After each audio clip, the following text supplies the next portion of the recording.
So welcome back to Generic Awful High School Stories. My name is Ego McTart, and this is, Ducky isn't here today, but here with me is Mole Brittlemans. Mole, how you doing? Mole Brittlemans is my name. Wow. That's her name That is now. quite the introduction. I appreciate that. Well, Mole it is. All right. Mole it is. All right. So today's story is... we have a hate-hate relationship. We do. Yeah. Honored to be here. Real pleasure. Yeah. First time, long time. So this is my band teacher back at Generic Awful High School named Mr. Gollard. Fun guy. So Mr. Gollard was an older fellow. He was there a long time. I had him for, I think, 2 years. He did a band trip. We did performances at football games, and we just played at little concerts and stuff.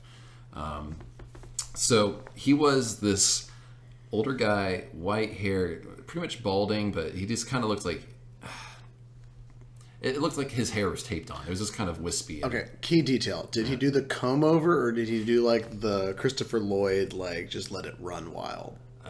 Good question. It is more like Christopher Lloyd. Okay, all right. It definitely was a comb over. Okay, all right. If it was, I feel sorry for the guy. That's tough, but okay, as you were. Sorry. Yeah. He had this kind of pale complexion, and the thing that everyone knew about him is he was so great at turning red. Oh my gosh. He was one of those guys who, you sneeze and he starts blushing for no good reason. He's fumbling around all the time, making mistakes, dropping things. So he's always red as a tomato. Oh, so this wasn't just like an anger red. This was like just. This is like I have a genetic. You said hi to him. He's like, person, red, and I have a genetic problem. Yeah, where it's like borderline albino. Like, is Maybe. this like, oh dear, it's a possibility. Okay, all right. I feel bad now. Yeah, so he could be triggered pretty easily, Okay. and you could tell, and people pick up on it quick. So. First story about Mr. Gollard is one of the football performances. So we would go and we'd play at like literally 3 or 4 football games, and that was our big thing for the fall. I had done this a number of times, and I learned that we could get away with a lot of stuff. So we would play the first 2 quarters of the football game, and we'd play some really lame songs. So all the other bands for the other football teams, if they brought anything. If any bands, they'd be playing stuff like Lady Gaga, which was real hip at the time, and Michael Jackson, and we would be playing Barbara Ann.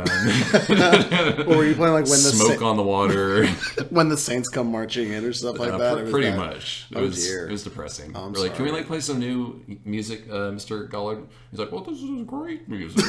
This is not good. But so it was, I don't know, kind of lame, but we had fun. We finished the first 2 quarters, and we actually got halftime off to do whatever we wanted, and we got off third quarter too, which is it's a good deal for high school students. I think it was the only way to entice us to be there. So we would take off, and we were supposed to stay in like the football arena.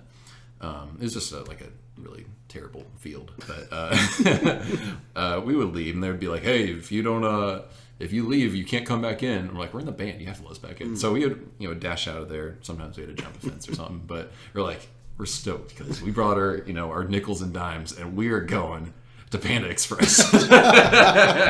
Oh, is this the field? Is this the old Generic Awful High School field near the Panda Express? I think I know the place you're talking probably. about. Okay, all right. Yeah. That's funny. Okay, So highlight of your.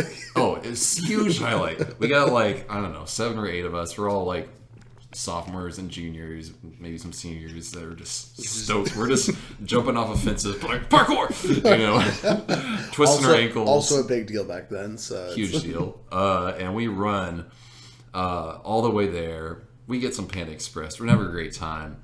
Inevitably, we're not paying attention whatsoever. And someone finally looks at their phone, and we realize, it's literally already the 4th quarter. Oh no! And like 3 minutes have passed.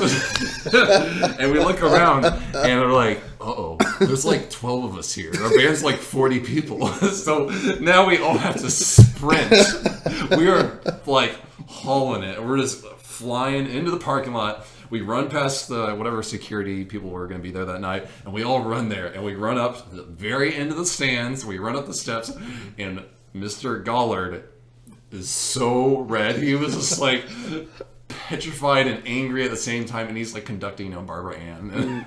But the problem is, we were all friends, and we were friends kind of within our sections. Sure. So it wasn't just random people gone. It was the whole... entire percussion and all of the brass. So there would be like pauses where like percussion was supposed to hit, and it was just like silence. It was just clarinets and flutes. So no, because like funny. a lot of marching band stuff is like responsive, where Right. it's like this section, then this section, and so it's just Nope. It was just clarinets, silence, clarinets. And of course, our flutes and clarinets sounded awful. I'm sure they were not cream of the crop. I mean, the cream of the crop was at Panda Express, I'm sure. So Yeah, it was so wow, bad. We got in so much trouble. Did you like try to jump in the middle of the performance, or did you just have to stand there and awkwardly watch as they finished? Oh yeah, song? we tried jumping in. Oh but... no! You're like trying to like march on and be like. No, we weren't a marching band. We were just in the stands. Oh, you were just in the stand. Okay. A little bit better. Okay. All right, that's a little bit better. So you're trying to like stealthily creep back in and like. It wasn't very stealthy. Oh. So this happened. Like we only had like 3 performances, in the fall or whatever. We were pretty much late every single time. But there's like 1 or 2 times we get back. And there's just like 2 minutes left in the quarter. We like missed our window by like 20 by the minutes. third time, how does he not like tell you explicitly? Unless he did. Did he tell you guys explicitly? Sure he don't did. go to Panda Express. Like, Oh, I'm sure. knock it off. Like, Yeah. that's real dedication there. I admire that. Mm-hmm. Wow. Those are fun. Those are a lot of fun. I think that enriched the experience. But anyways, another story. So this was our band trip where we go down to Disneyland. So Oh, boy. big deal. We prepare a lot. We have our songs that we perform in, one of the little So concert areas. this is a performative one. It's not one of those like just go and hang out for a week. This is like you're going to perform a bunch of songs. Yeah. Is it a bunch of bands that get together like at the same time? No, it's just our band. It's your band, And we okay. do like one short performance. We play like 3 songs, and we spend the rest of the time in the park. Gotcha. Okay. So the way we do it is we actually drive there. We get in buses, and we drive for, I don't know, 6 hours or so. So the total number of people going was like 80 or 90, maybe. We get in these buses. We're driving a long time. We're having lots of fun. We all brought our gummy worms and gummy bears, and iPod are bouncing off the shuffles walls. And yeah, that's great. iPod shuffles. Yes. And we hit a rest stop in the middle of nowhere. And this rest stop's great because it has vending machines. So we're off, loading up again. Take forever to do it. Of course. Delay the trip by an hour. That's a must. At right? least. We all get back on, and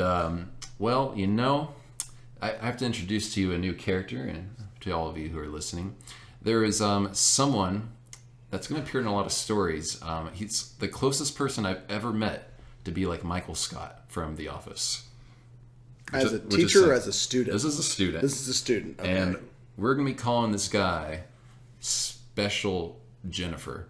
Now, wait, this guy it's is a guy. Special Jennifer? Yeah. Fake SJ name. sounds very special. Oh, indeed. SJ. That's just, you got to make That's it great. a little spicy, It's to Jennifer of the special. There we go. Jen for short, or SJ. SJ. Okay. All right. So SJ is like Michael Scott. He is the most obnoxious person I've ever met. He will stand up in the middle of class and brag about his A to everyone, and everyone just hates him. And he'll like make fun of people to their faces. Atrocious. So people are not a big fan of this guy, but he's on the trip. We all get in the bus, and Mr. Gollard is counting to make sure he has everyone on this bus that seats like, I swear it's like 100 people. I don't know, it probably wasn't that, but it felt like 100 people. Sure, yeah. And he finishes counting and like, all right, we're all good. And we're like, wait a second. I feel a gap in the force or a disturbance or something. Too quiet or something? Like, they just too quiet. The obnoxious wasn't high enough? Like, Yep. And we're like, oh my gosh, SJ's not on the bus. So we're getting really excited. Like, really, really excited. A break from this would make everyone's day. And the bus starts going. And we're like, yes! Yes! The bus starts going, and we look behind us, and literally out of the movie, we see SJ Sprinting. running from the bathrooms. Like, someone said that his pants was like half down, and he's like chasing after the bus. We're like, don't want to say anything, don't want to say anything. And we're all quiet, we're dead quiet, and I'm laughing hysterically. And we're going we're on the freeway now, and then I'm gonna call him Bert Kane. Bert Kane. Just a made up name, but stinking Bert has to say, "Hey guys, where's SJ?" Oh no! And Mr. Gollard hears this. He's like, he turns so red. That teacher hyperventilating noise is such a mood by every teacher. It's like, because it's low key like our worst fear if we like forget a student somewhere, because then it's like you're on the news and you're the teacher that lost the student. So it's that like, yeah, it's like, no, it's a real thing. But wow, and so Yep, he was so red. I mean, we got the bus, we turned it around, and we had to pick him up. But oh man, we were so mad at Bert. But he got back on, and he was his usual obnoxious self. I'm sorry, but it was a moment in paradise just for a little bit. But so there's another story about Mr. Gollard turning really red, maybe even redder than the bus trip. I don't even know if it's possible, but this was pretty bad. Okay. So this was April Fool's Day. Oh no. Yeah. So we had a character in that class. We'll call him Elmo. Elmo. Okay. And Elmo, he's an outgoing guy, and he's in the saxophone section. Sounds about right. And so near where I was sitting, and Elmo is like, "Oh, you know what, guys? We should do a prank on Mr. Gollard." Okay, you guys just watch this. This is gonna be good. And we're like, "Oh, dude, what's he gonna do?" Because Elmo would do stuff like this. He would kind of like make something up, tell a story, and be a joke at the end or something. He's a clown, and he's like. Mr. Gollard's like speaking about like announcements for the week and stuff, and suddenly Elmo stands up, throws his stand, like kicks over some stuff, and he's like, "I'm tired of this." And we're like, oh, "What is he doing?" And Mr. Gollard's like, he freezes up. He's like, and Elmo goes on this rant for like 5 minutes straight. It was the longest thing. And he's like, "I'm sick of this and all these dumb practices and these stupid songs. And like, you don't respect us." And he's just going off on this tirade, like insulting Mr. Gollard. And Mr. Gollard just stands there. He's like in shock the entire time. And he's just like really red. And then at the end of like insulting him for like 5 minutes, he says, "Gotcha, April Fools." And we're like, what did Mr. Gollard do? Was he just what? He's like, oh. He didn't know what to say. He's like, "Oh, it's a joke, but you were saying some real stuff." It was terrible. It was terrible, but it was funny. Wow, that is terrible. It was terrible. But he turned. What is it about band people and trying to do pranks? Like, I feel like I had that happen in band a lot too. Like, that was terrible. Oh my gosh. And they were never funny. They were always like terrible pranks. They were just like, you just cringed. It's so bad. Because you guys have to be really uncomfortable doing, like, while he's in the middle of that. Like, you didn't know. That's terrible. Yeah, that was uncomfortable. Yes. But that kind of summed up Mr. Gollard. We had a performance once, and to allude to his awkwardness, we had just gone into a new theater that had been built, as mentioned in Miss White's story. This new theater. We finally get in there for our first performance, and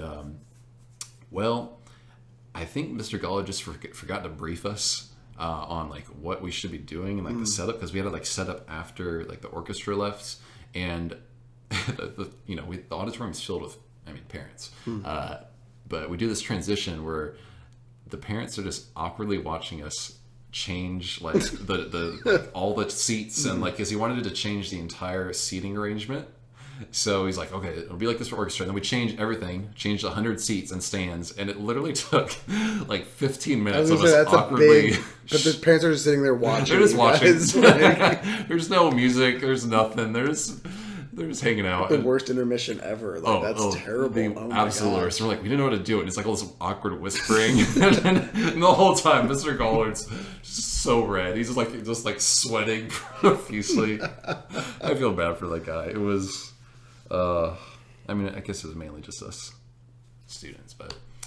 No, but like that's one of those places. If it's in the auditorium, if you like whisper up there, like parents hear it. It's not like you can just talk to each other while you're doing that. That's terrible. Oh my goodness. That one was painful. That would be just bad.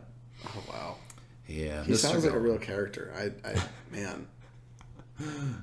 What is it with band teachers being awkward too? Like I feel like my band teacher was super awkward. Like that's so weird.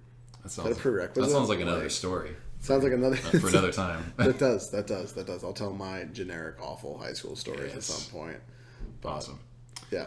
All right. Well, that was fun. My name's Ego. This is Mole. Mole for Hole. We'll catch you on... Don't Google that. It's a bad thing. All right. We good now? Yeah, I'm good. That's all right. We'll catch you on the next episode of Generic Awful High School. Woot.